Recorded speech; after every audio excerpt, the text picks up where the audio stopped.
Good morning, everybody. I hope you're doing well. I hope you're safe. Happy Sunday to you. Welcome back to another edition of Beauty Therapy Sundays.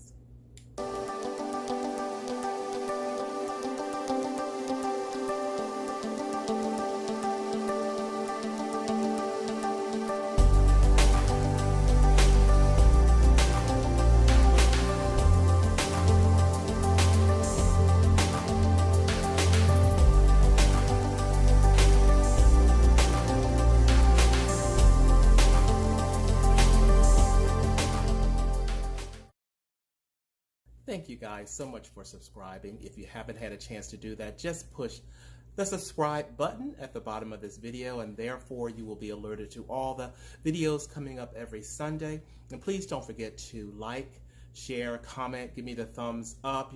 If you're enjoying these, please share them with your family and your friends. And if you make a comment, I always respond to all of your comments. So today we're going to talk about an ancient beauty treatment, an ancient beauty secret, making rice water. I like to make fermented rice water. It's very sour. It smells really, really sour once you make it, but it's incredibly great for acne, for melasma, for rosacea, hyperpigmentation. It's great for wrinkles, lines, dark circles. It's so many things it's great for. When you ferment rice water, it produces something called ferulic acid. And ferulic acid is in a lot of your really expensive serums. They usually mix it with vitamin C. When you make it, of course, it doesn't have vitamin C, but it has a lot of other antioxidants that are very good for brightening your skin and all the other things we talked about. So how do you make this? Take a look. Okay guys, this is very easy to make. Just pour about half a cup of rice into a pan or a pot, and then I'm going to add about a cup of water, and I'm going to rinse this first because you want to rinse your rice first just to get it all clean, make sure all the grit and everything is off. So I'm just going to kind of stir this around like this. Very easy. See how it's kind of getting cloudy? Yeah, so that's good. We're rinsing all the dirt and so forth off of the rice. So you can just rinse it once or twice. I like to rinse it maybe just once, but I just stir it really well first to make sure that it gets really clean. And then I'm going to actually just rinse that out, the water out. And then I'm just going to add another cup of water to this rice.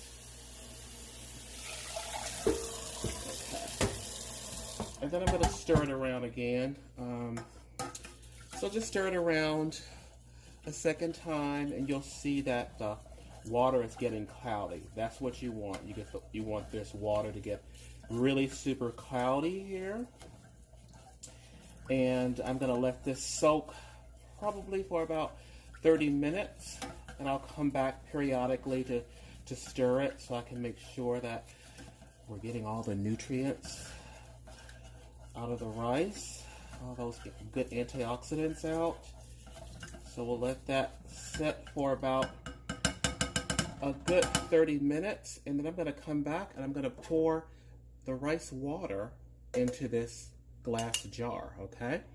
And then I'll refrigerate that. So that's all you have to basically do. Now, if you want to ferment this water, and the fermented rice water is actually more potent.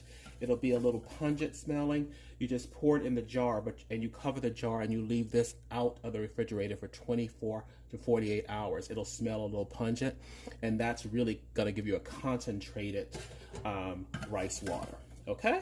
So I'll let that set for a minute, and then we will come back and check it. Okay, guys, remember after 24 or 48 hours, the rice water, it'll smell really sour, so you know it's fermented and it's ready to go. Now, after you have fermented, make sure that you place it in the refrigerator. You have to refrigerate it, and it only lasts for about 4 days. So after 4 days, just throw it out, and you have to start all over again. When you're going to use this water, make sure you shake it up really well, and you can just dip a cotton ball down into the water, and you could apply it to any place that you feel like you need help. I like to apply it twice a day to those areas like my under eye area, and I have melasma, so I have a little darkness here, and I use it on those particular areas. It is loaded with antioxidants, you guys, so I think you will really, really appreciate the benefits of using rice water. So I want to end today just talking about, loneliness. I know sometimes we feel alone, and it's normal to sometimes to feel that way. But you're really never alone. You always have the wind of the universe at your back. I don't know if you pray or you meditate, but I always get a lot from meditation and a lot from prayer.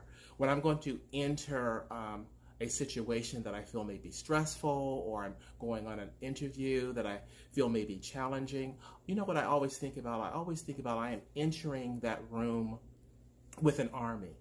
I am entering that room with all of my ancestors who have gone before me. I have an army with me. I'm entering with my mother and with my brother and my aunts and uncles and my grandparents and their parents and their parents. So that room is filled with a depth and a wealth of knowledge and power and wisdom that guides every thought that I have, that every word that I'm going to say. So when you are entering a situation like that, I love this quote by Maya Angelou. And she basically says, "I come as one, I stand as 10,000. So when you're entering a situation, remember you are coming with an army, you are coming with spirits of all the ancestors past, and you are not alone. Take that with you, you guys. I hope you have an incredible Sunday. Don't forget to subscribe. And as always, please be good to yourself and be kind to everybody that you meet. See you next time.